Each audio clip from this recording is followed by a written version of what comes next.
So I fully understand that the win over the Detroit Lions week 3 was not the way that fans necessarily drew it up, but I was told that a win is a win is a win, and you are what your record says you are.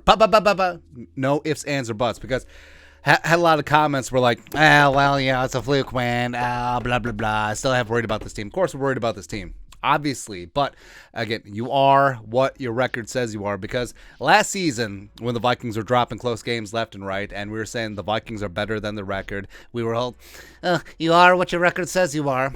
So are the Vikings 2-1, or are they not 2-1? Don't really, because I was unaware of the new NFL rule that says if you win a close game that maybe you didn't deserve to win, it only counts as 0.75. So now the Vikings are the best 1.75 and 1.25 team in NFL history. Woo!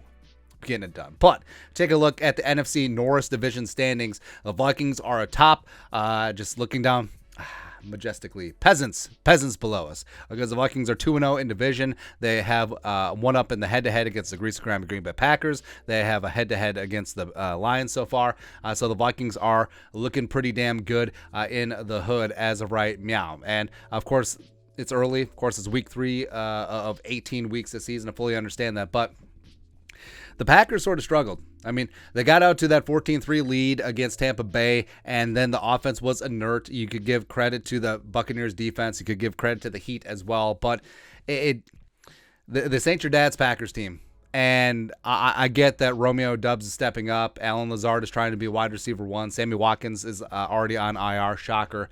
But this Packers team, I don't think they're just going to start lighting things up in the passing game. I really don't. And I think that they're much closer to the team that we saw week 1 against the Vikings and the team that we saw week 3 against the Bucs, where they simply outlasted Tampa Bay and Tom Brady, who's down to starting left tackle and like his top 3 receivers, versus what we saw week 2 against the Bears. It's whatever. Then you got the Chicago Bears.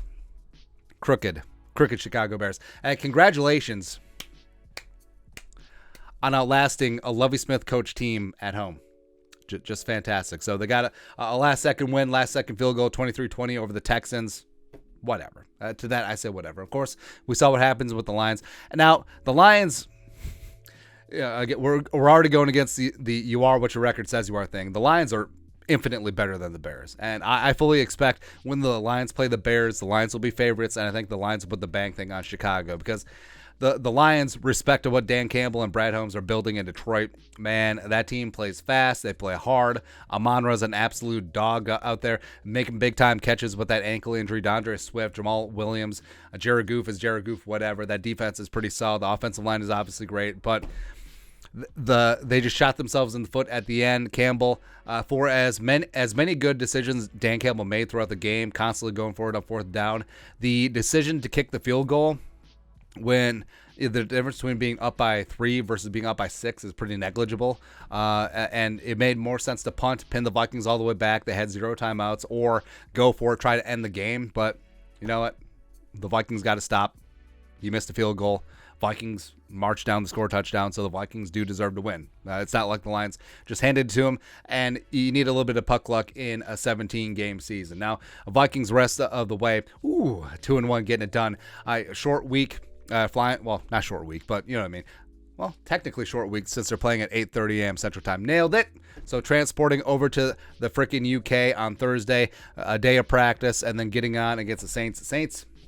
Saints got whooped. Saints got walloped by the Panthers. Came out of nowhere. Laviska Shenault getting it done. The Saints defense is solid.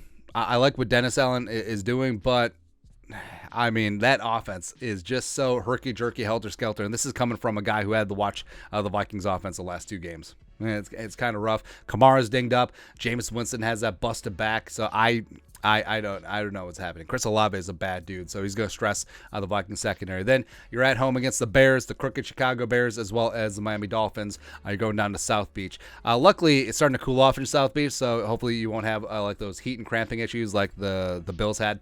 And then looking around the rest of the NFC North Division, it's a 1 game at a time, 1 game season. But it's really interesting because you play very similar opponents. Sometimes the home and away are flipped, but it's just interesting to see who has what coming up. So the Packers don't have their bye to week 14. So congratulations for having a late bye week. whatever. So you got the Patriots at home. Mac Jones went down with that ankle injury. He may not play. So, I mean, who's even the backup quarterback in New England? Danny Elling? Oh, it's Brian Hoyer or Bailey Zappi, the rookie from Western Kentucky. Congratulations, stupid Packers. We're just tiptoeing through the tulips, aren't you? Where, hey, Mike Evans was suspended by one of your offensive linemen's dad, by the way. So he missed that game. Chris Godwin was out. Julio Jones was out. Kyle Rudolph was out. Donovan Smith was out against the Bucs, or Bucs for the Bucs against the Packers. Congratulations. Now Mac Jones, who is really starting to get things together, now he's out. So you get to play Brian Hoyer. Then you get the Giants in the UK. Giants one time. Giants are playing some good football, man. You got the Jets at home. You're at the Commies. Then you're at the Bills Sunday Night Football. Cool. At Detroit. You got the Cowboys and Tennessee Titans at home. You're at the Eagles for Sunday Night Football. At the Bears. Bye. Monday Night Football hosting the Rams. That'll be a good one.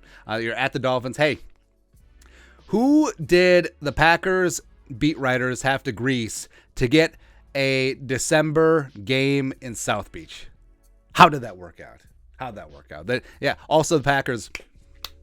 Congratulations, 2 home games to round out the schedule. Congratulations on that.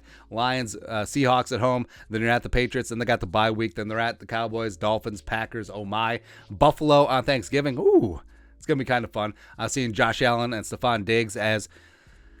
So what we always do is the Lions almost always play the early game, and we'll watch the first half, and then we'll bust out the food, and then.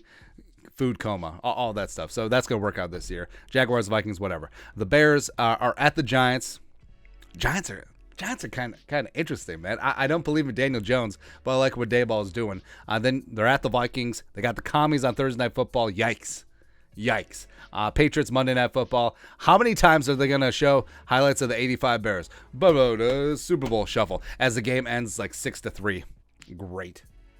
And then whatever with the Bears schedule. But I do think that this is going to come down to a 2-horse race. I think this is going to be the Vikings versus the Packers. I think the Vikings will break away around week 12 because we've seen how great this team can be, evidenced by week 1 against the Packers. And they just haven't had consistency. They were just whatever against the Eagles. They were good for 2 quarters, bad for 2 quarters against the Lions, and somehow got it done. So sometimes it's better to be lucky than good. The Vikings were certainly lucky week 3. Hopefully they can be good week 4 over in Tottenham, over in London, playing the stupid Saints. Then come home, take care of business at home against the Bears, and then go upset the Dolphins on the road. Oh, yeah. Hey, you know what's going to happen is that the Dolphins will be the final undefeated team, and then the Vikings will poop all over that parade, get things done, get a win before the bye, and the Mercury Morris will be like, it's so annoying every single year. Hey, we did this thing 50 years ago. Congrats, man. Awesome. Cool. But that's it. Let's take a look at the NFC North Division standings. Let us know your thoughts and our thoughts in the comment section below. Subscribe for daily Vikings takes. We want to support the work. Put a little something in the Venmo. But until next time, Skol, production value.